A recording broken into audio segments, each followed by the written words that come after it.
welcome to another science session for class 10, and today we're going to see unit 8 periodic classification. Now in this lesson we're going to see what is modern periodic law, what is modern periodic table, and the features of modern periodic table, periodic trend in the periodic table, and we're going to speak about metallurgy, that is especially the types of separation of the constitution of the word, and in the a very good morning students. Welcome to another science session for class 10, and today we are going to see unit 8 periodic classification of elements.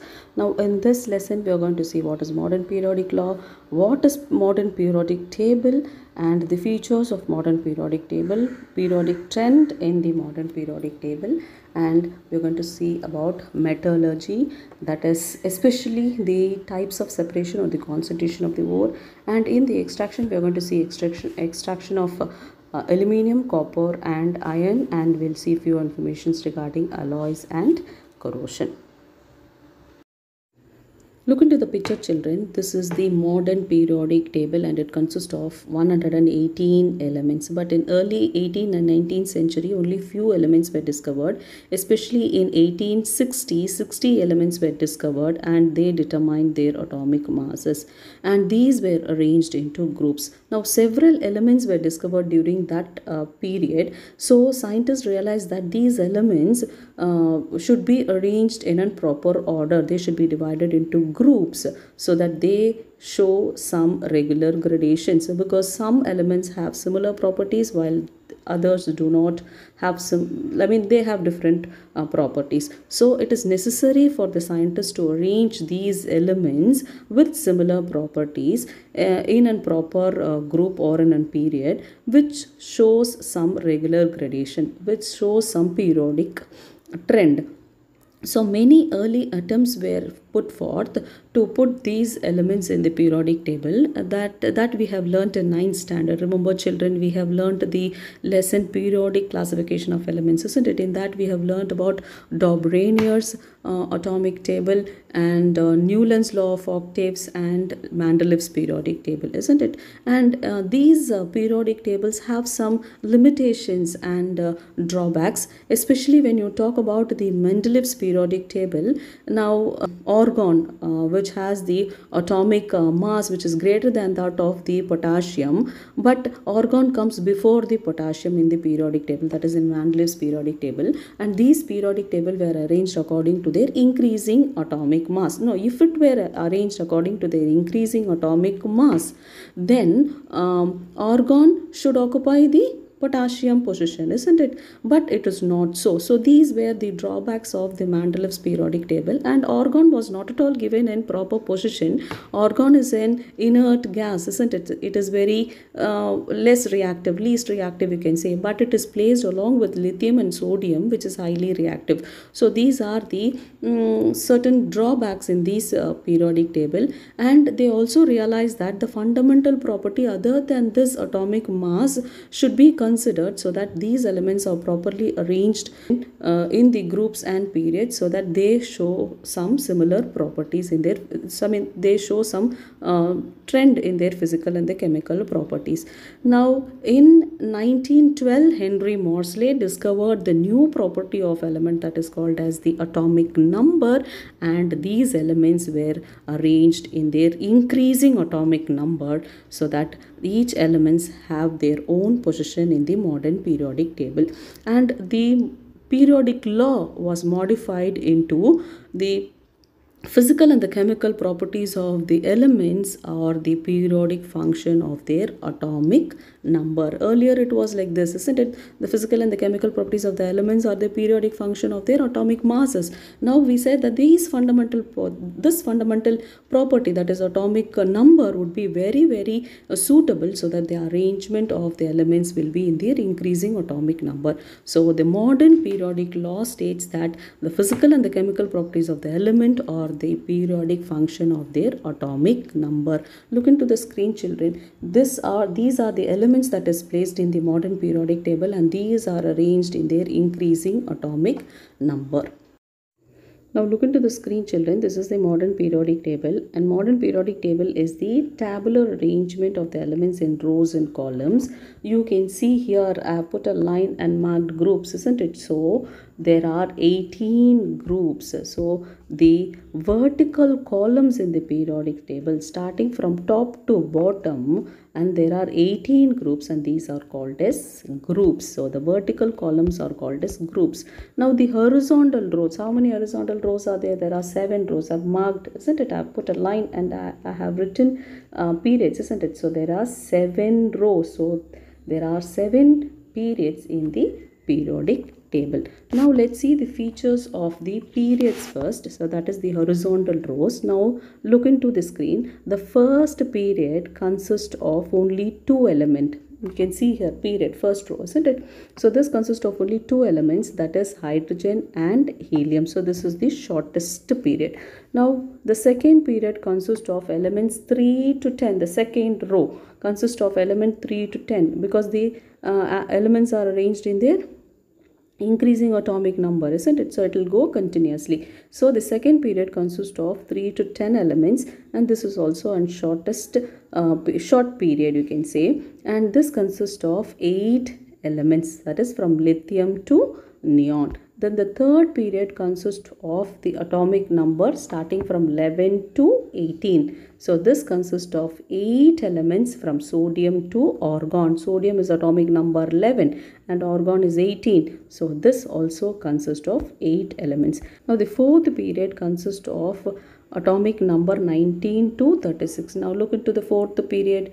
You can see potassium 19, isn't it? So to krypton 36. So it is the long period, consists of 18 elements. So from potassium to krypton. So it is called as the fourth period. Now coming to fifth period. The atomic number 37. That is rubidium to xenon. So it also consists of 18 element. Now the sixth period consists of the cesium from radon. That is atomic number 55 to 86, and this consists of the inner transition elements also, that is 14 inner transition elements.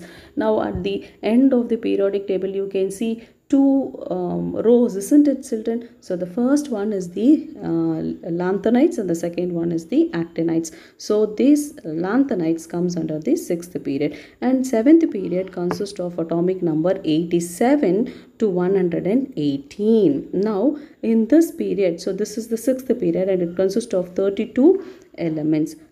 So this is how the horizontal rows, that is periods, are classified from 1 to 7, and the elements comes under each period also is given very clearly in the periodic table. Now let's see the features of groups. The vertical columns, I said, are called as groups, isn't it? So there are 18 groups in the periodic table. Now each group, they are classified into various families.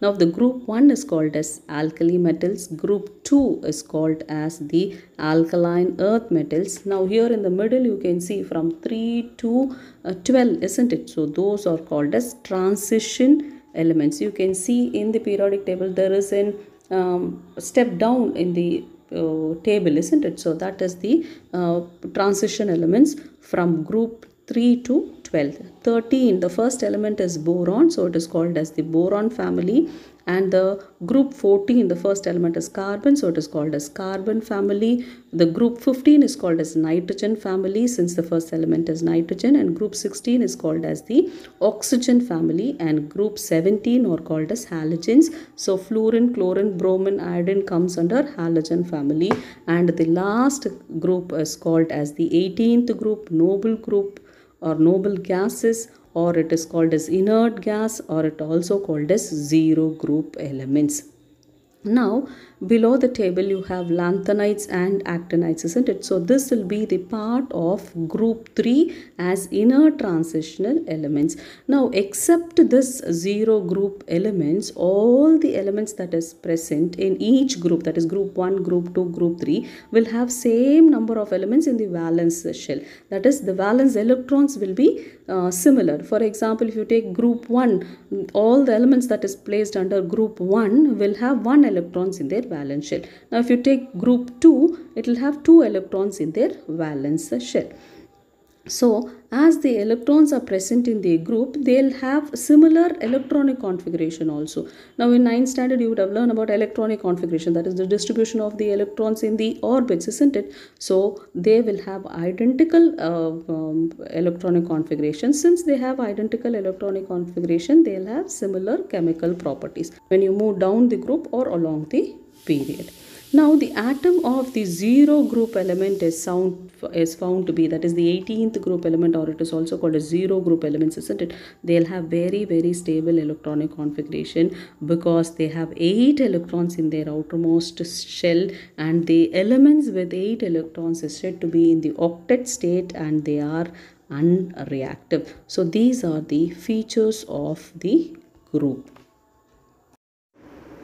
Look into this table, children. Just now I said that the group numbers are given certain families. They are divided into varieties of families, isn't it? So I said 1 is the alkali metals, 2 is alkaline earth metals, 3 to 12 group numbers are called as transition metals, and 13 to 16 is named after the first element, that is 13 boron, because boron is the first element, carbon 14th group, and 15th group is called as nitrogen family, and 16th is called as oxygen family or chalcogen family, and 17th is called as halogens, and 18th is the noble gas, inert gas, or the rare gases, or it is also called as 0 group elements. Next we'll go to periodic trend. What is periodicity? Anything that repeats after a regular interval of time is called as periodic, we say it, isn't it? So here the properties such as atomic radius, ionization energy, electron negativity, electron affinity show regular periodicity. So these are called as periodic properties, and we are going to see the periodic trend in these properties. The first property that we are going to see is the atomic radius, that is we are going to see the periodic trend of this property, periodic property, atomic radius. Atomic radius, we know what is radius, isn't it? The distance from the center to the circumference, and here is the distance from the nucleus, center of the nucleus to the outermost shell, that is called as the valence shell. So that is called as atomic radius. Now I'll show you the picture. Now look into the picture, children. Here you can see that the nucleus is present at the center, and the outermost shell is the second shell here. So distance from the center of the nucleus to the outermost shell, I have drawn a line and have shown you R, isn't it? So this is called as the atomic radius. Now it is very impossible to find out the direct radius of a single atom. So usually the atomic radius is usually referred as an covalent radius. You know what is covalent bond? Covalent bond is nothing but the sharing of electrons between the atoms. And now here look into the picture B, which is given in red color. It is nothing but the covalent bond, that is sharing of electrons takes place. Now if you talk about the covalent radius, it is half the distance between the nuclei of the covalent atom. Now if two atoms are covalently bonded, then half the distance between the nucleus is called as the covalent bond. Now in case of metals, it is half the distance between the adjacent metal ions. Now look into the picture A. Now these are the adjacent metal ions that is present. So the half the distance between the nucleus of these two metal ions is called as the metallic radius. Now when we talk about the trend, when we move along the period, that is when you are moving from left to right in the periodic table, the atomic radius decreases. Now when we move down the group from top to bottom, the atomic radius increases. Why the atomic radius increases when we move from top to bottom, that is down the group? Now this is because the number of shells increases when we move from top to bottom, that is down the group. Now because the number of shells increases, the distance between the nucleus and the outermost shell increases, isn't it? So that's why the atomic radius increases. Along the period from left to right, the atomic radius decreases. Now why it decreases? Because the electrons are added to the same shell. The shell number remains the same, but the electrons are added to the same shell and the number of protons increases. So that is the atomic number increases, but the distance between the nucleus and the outermost shell almost decreases because of the effective nuclear charge. Now we'll see what is ionic radii, children. We know what are ions, isn't it? We have two types of ions. That is, ions are nothing but actually the charged particles. The charged particles are generally called as ions, isn't it? Now what are cations and anions? So when a neutral atom loses an electron, it becomes a positive charge. Then the positive ion is called as the cation.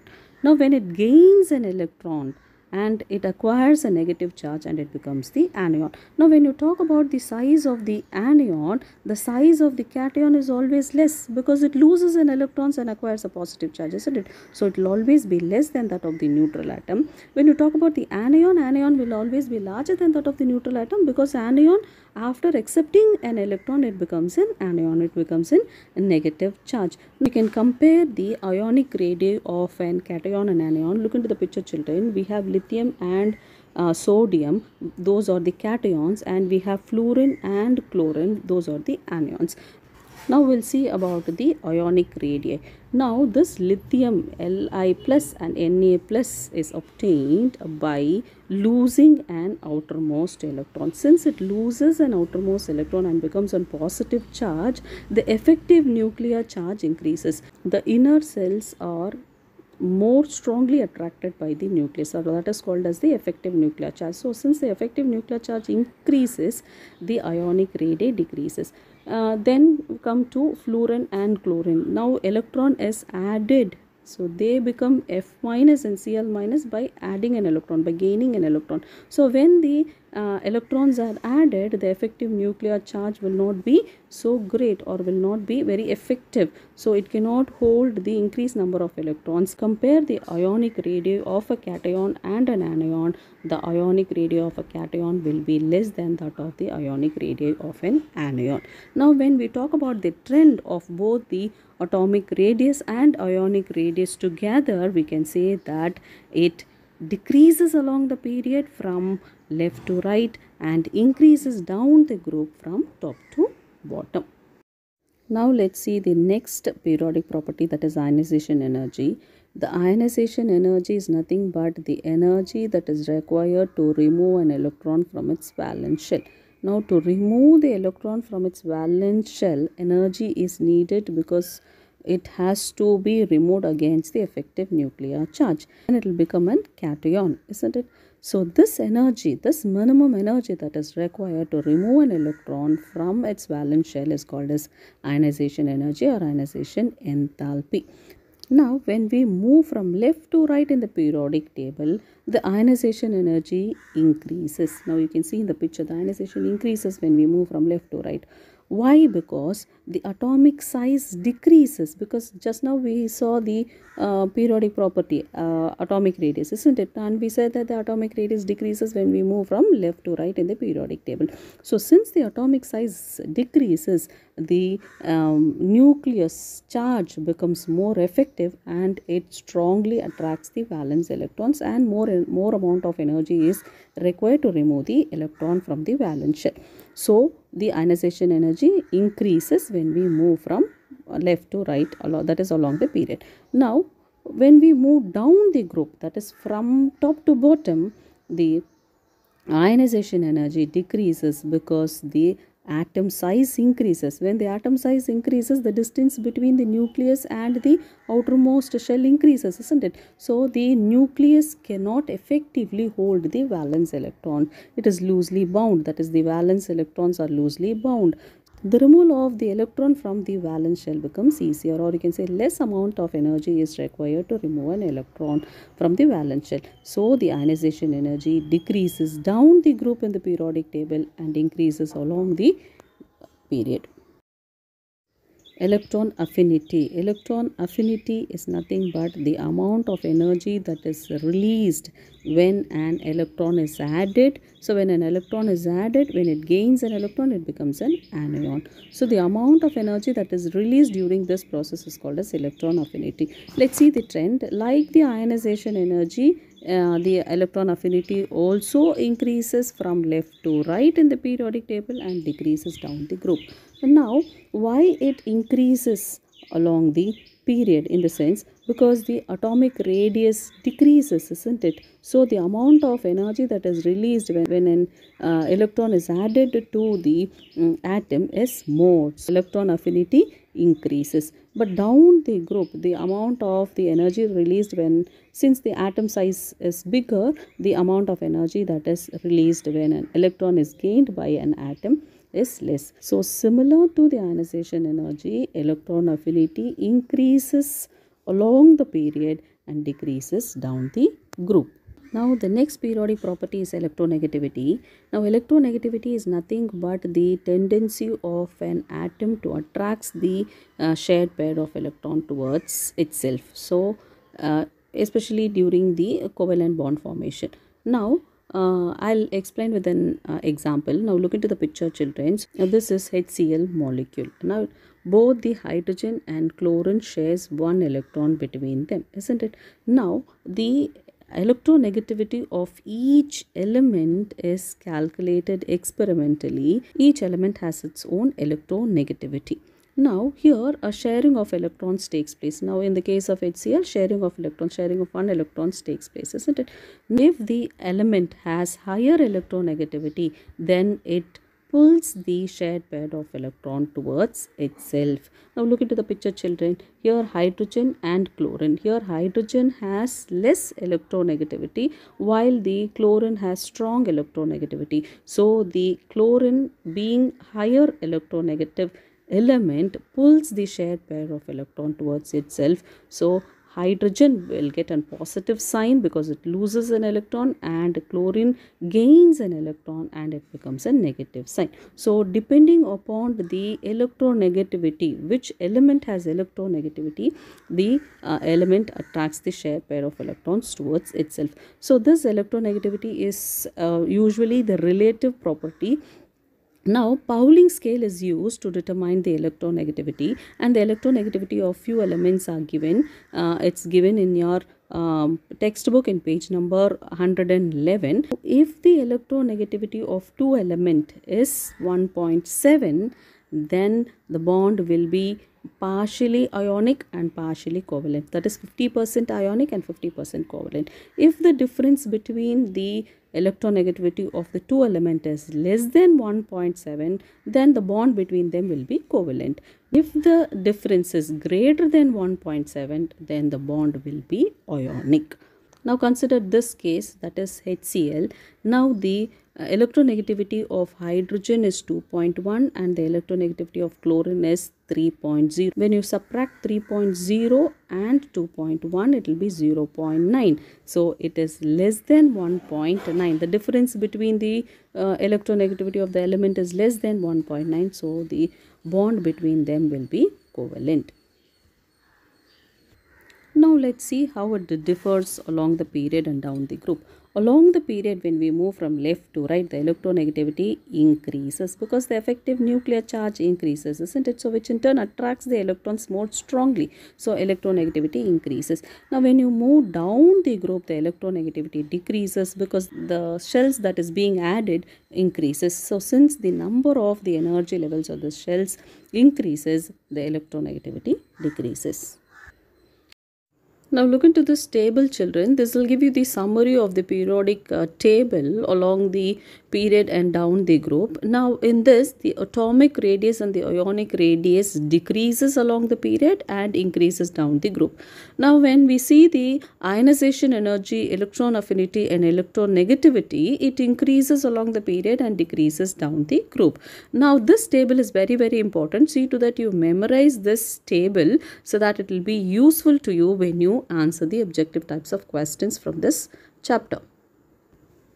Now metal plays a very important role in our day-to-day life, children, and we also need metals like sodium, potassium, calcium, iron in the human body, isn't it? Now These metals are obtained from the various sources by a process which is called as metallurgy. So we are going to learn about metallurgy, extraction of aluminium, copper and iron.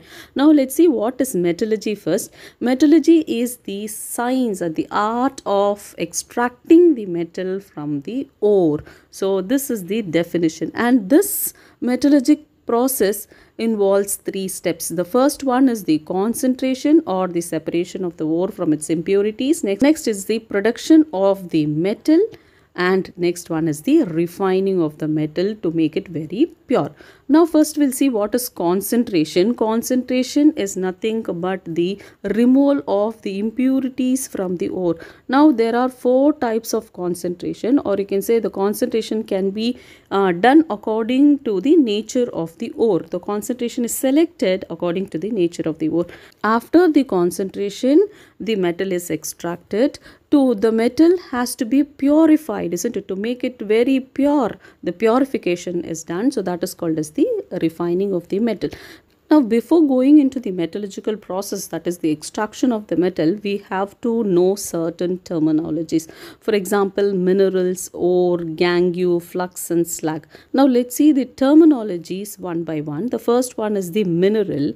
Now what is a mineral? A mineral may be a single compound or a complex compound in which the metals are found. Ore is one from which the metal is extracted economically and also in large quantity.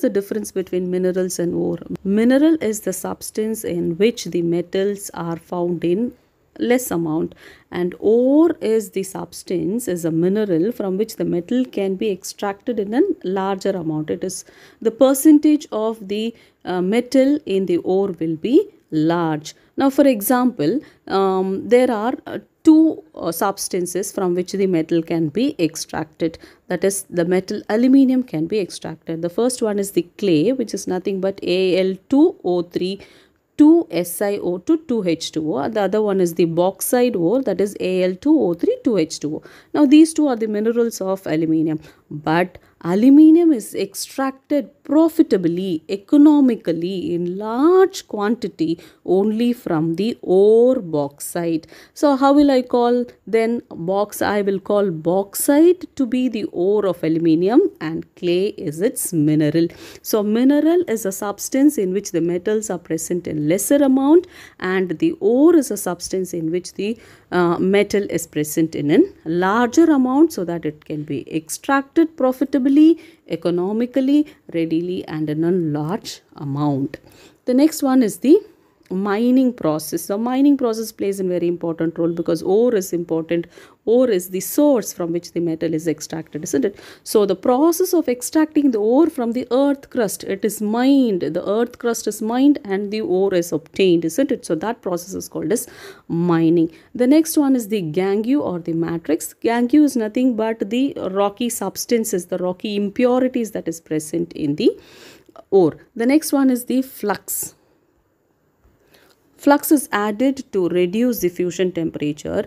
If the gangue, that is the impurities, is acidic, then the flux added will be basic, and if the gangue is basic, then the flux added will be acidic. Now for example, in the extraction of aluminium, now to remove the calcium oxide, the flux added will be silica, that is SiO2, so that CaO combines with SiO2 to form CaSiO3. So this is how the calcium oxide is removed, so that the flux added will be acidic and it can be removed as slag. Slag is nothing but the gangue is removed by fusing with flux, and the impurities, that is the gangue, is removed as slag.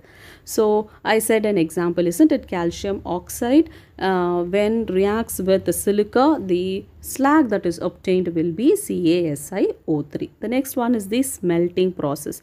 Now in the smelting process, the metal oxide is reduced to metal. So that process is called as the smelting process. So this is one of the process in the extraction of the metal. So the metal oxide is converted into metal, and that process is called as the smelting process.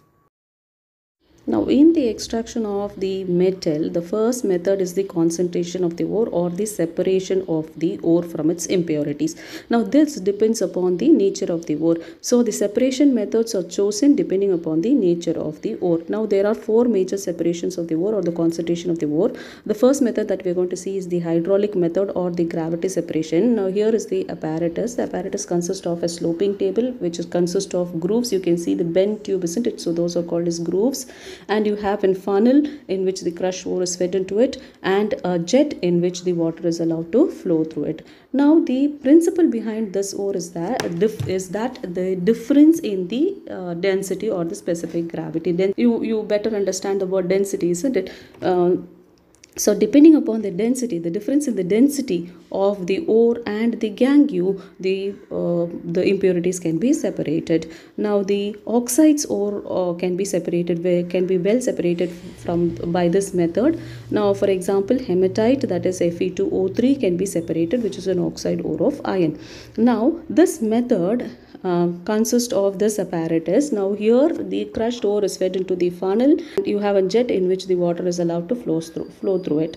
Now, what happens? The gangue particles are the lighter particles, so it get washed away by the water. The denser ore particles will settle in the grooves, and the lighter gangue particles will be washed away by the water and get collected in the container. So, this is how the lighter gangue particles separated from the heavier ore particles. So, this process is called as the hydraulic wash or the gravity separation process. The next method that we are going to see is the magnetic separation process. As the name indicates, the magnetic properties forms the basis of the separation. Now, either the ore or the gangue particle should be magnetic, should get attracted towards the magnet. Now, for example, tin stone, that is SnO2, can be separated by this method. The apparatus consists of the funnel in which the finely powdered or the crushed ore is fed into it. The method is that the crushed ore is fed into the funnel, and it moves over the conveyor belt which rotates around the two magnetic belts. You can see the magnetic roller, and the particle which is magnetic will get collected in a container which is meant for the magnetic particles, and the non-magnetic particles will fall separately into the non-magnetic particles because it will not get attracted towards the magnetic roller. So, this is how the magnetic particles and the non-magnetic particle is separated. So, the main principle or the main idea behind this magnetic separation is that the basis of separation is that the magnetic property. So, either the gangue or the ore should be magnetic. Next is the froth flotation process, and the main principle behind this process is that the ore particles are wetted by the oil, which is the pine oil. Now, the lighter ores, that is the sulfide ores or lighter ores, these are preferably separated by this methods because these are wetted by the pine oil, and the gangue particles are wetted by water.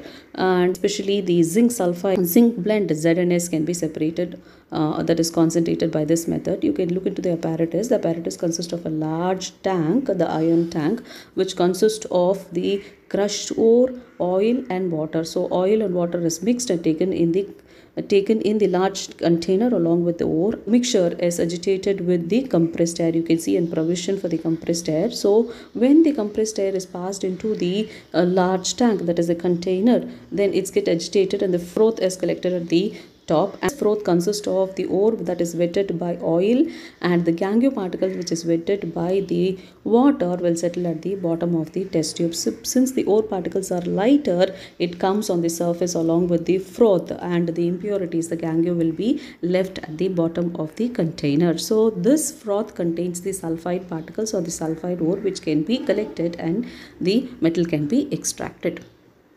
Now, leaching method is one in which a suitable reagent is selected so that the ore is soluble in the reagent, but the impurities is not soluble in the reagent, so that the impurities can be filtered, because the ore is soluble, isn't it? So, the insoluble particles, that is the impurities, will settle at the bottom of the container, and it can be separated by filtration. So, the ore, that is soluble ore, is again treated with suitable reagent so that it precipitates at the container. Ore, that is Al2O32H2O, that is aluminium ore, can be separated, well separated, by treating with suitable reagent, and this method is called as leaching. Now first we'll see the extraction of aluminium. Aluminium is the most abundant metal on the earth crust, and it is a very reactive metal, so it always occurs in the combined state. Now let's see the ores of aluminium. Now the main ore of aluminium is bauxite, and its formula is Al2O3 2H2O. So this is the major ore, or you can say it is the most important ore from which the aluminium is mainly extracted. The next one is the cryolite, that is Na3Al(F6), and corundum, that is Al2O3. So these are the most important ores of aluminium, and the major ore of aluminium is bauxite, from which the aluminium is extracted in a large amount.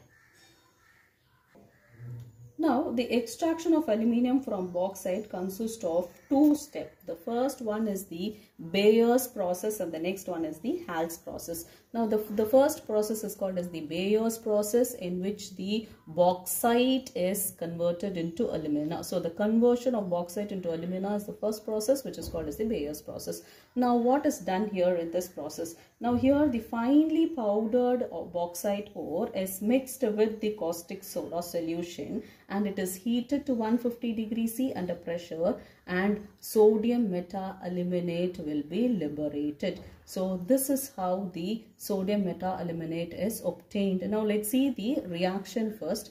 Now bauxite, the formula is Al2O32H2O, and caustic soda is nothing but NaOH. When it is heated to 150 degrees C under pressure, you will get sodium meta-aluminate. The formula for sodium meta-aluminate is NaAlO2. So the bauxite ore is first converted into sodium meta-aluminate.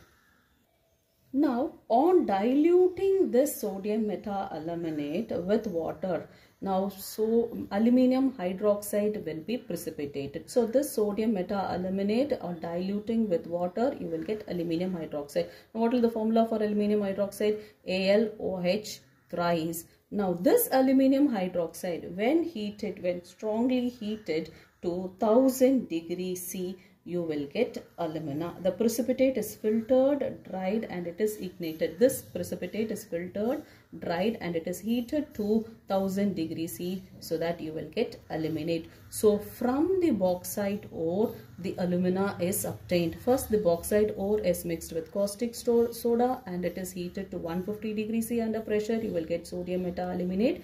This sodium meta-aluminate, on diluting, you will get aluminium hydroxide. This is filtered, dried, and again it is ignited to 1000 degrees C, so that alumina is precipitated. That is Al2O3, which is alumina, is precipitated. So the first method, that is the Bayer's method, is the conversion of bauxite into alumina. Now, followed by the Bayer's process, next is the Hall's process. Look into the picture, children. This is the Hall's process apparatus. So here the electrolytic reduction of the alumina is carried out. Now this electrolytic reduction of alumina gives the pure aluminum that is deposited at the bottom of the tank. Look into the picture, children. So here you consist of the cathode. Now this iron fed tank, isn't it? So you can see the iron tank that is lined with the graphite. You can see and lining, isn't it? Black color lining. So that is the iron tank that is lined with graphite. And here you can see the bunch of the carbon, or you can say graphite rods, isn't it? That is suspended in the electrolyte. Now see the cryolite, isn't it? So that is the electrolyte. Now always in electrolysis, the electrolyte is taken in the tank, isn't it? Now this electrolyte consists of the pure alumina, molten cryolite, and fluorospore.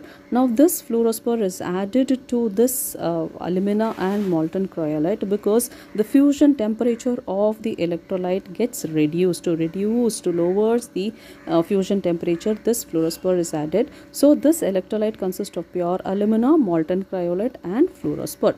Temperature that is maintained is 900 to 950 degrees C. So the temperature is maintained between this degree Celsius, and the voltage is 5 to 6 voltage. Now what is the overall reaction that takes place in the electrolytic reduction process? Now the overall reaction is this reaction in which Al2O3, that is the alumina, gets reduced to pure aluminium, Al. So here the pure alumina will get deposited at the cathode. Now how it is deposited? Now here you can see the molten alumina, isn't it, the red color line, the patches, isn't it here, this one? So this is the pure alumina that gets deposited in the cathode. I said, now this is the cathode, isn't it? So here in the cathode the pure alumina gets deposited. Oxygen is liberated at the anode. Now oxygen combines with graphite to form CO2 and it is given out. This is the electrolytic reduction process, or the Hall's process, in the extraction of aluminum. Now let's see the chemical properties of aluminum. The first property is reaction with air. It is not affected by air, so it has to be heated to 800 degrees C. So on burning aluminium to 800 degrees C, it forms oxide and nitrate. So on heating aluminium with oxygen at 800 degrees C, it will give Al2O3, which is aluminium oxide. Now aluminium on reaction with nitrogen, it will give aluminium nitrate, that is ALN. So these are the reaction with air when it is heated to 800 degrees C. On reaction with oxygen, it forms Al2O3, that is aluminium oxide. On reaction with nitrogen, it will form aluminium nitrite. Next is the reaction of aluminium with water. So aluminium do not react with hot water or cold water. Only the steam reacts with aluminium. So when the steam is passed over red hot aluminium, aluminium oxide will be obtained along with the liberation of hydrogen.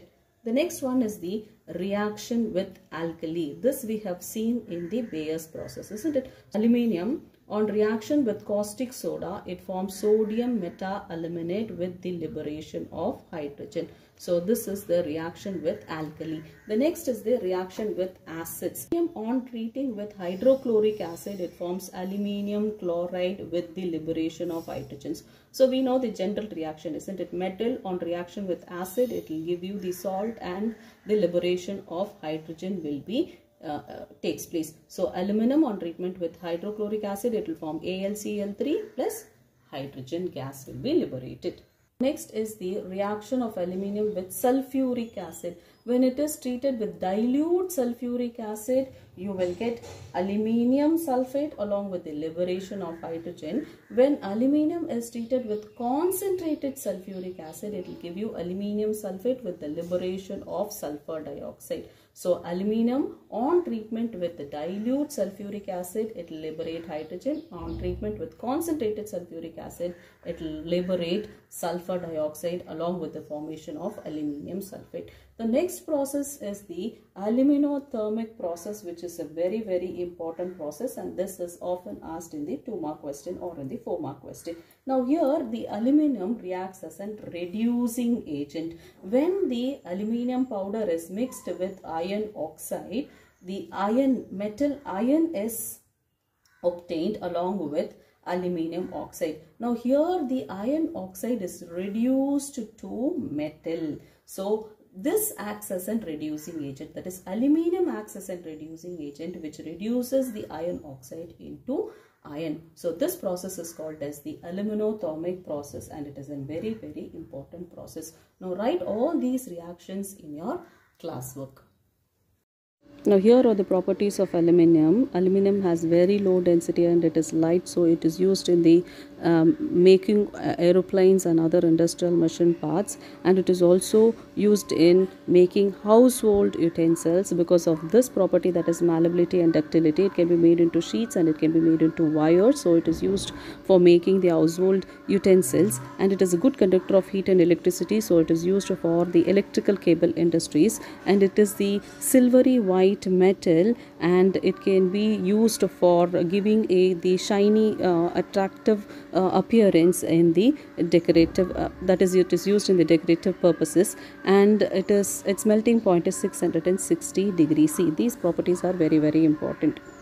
So these are the applications and the uses. I said it is used for making electrical wires, it is used in electrical cable industries, it is used for making household utensils, for making aeroplanes and other industrial parts because of this lightweight property, and it is used for making windows, doors, etc. And it is used in mirrors and decorative purpose because of this shiny silvery metal. Now, so far in this session, we have learnt about the modern periodic table, groups, periods, and we have learnt about the trend in the periodic properties, isn't it? Then in metallurgy, we have learnt about the different types of concentration of the ore. Then at the last, we saw the extraction of aluminium, Bayer's process, Hall's process, chemical properties, physical properties, and the uses of aluminium. In the next class, we will learn about the extraction of copper and iron and what is corrosion. And I'll start a new lesson, that is structural organization in animals. And your homework for today is, we have learnt the extraction of aluminium today, isn't it? So all the reactions that comes under the Bayer's process, Hall's process, chemical properties, we have learnt about action of air, water, alkali, aluminothermic process, isn't it? So all these reactions, including the extraction and the chemical properties, should be written in your classwork, and it should be submitted in the school office on Friday. It will be corrected and given back to you. So we will meet in the next session. Thank you, children.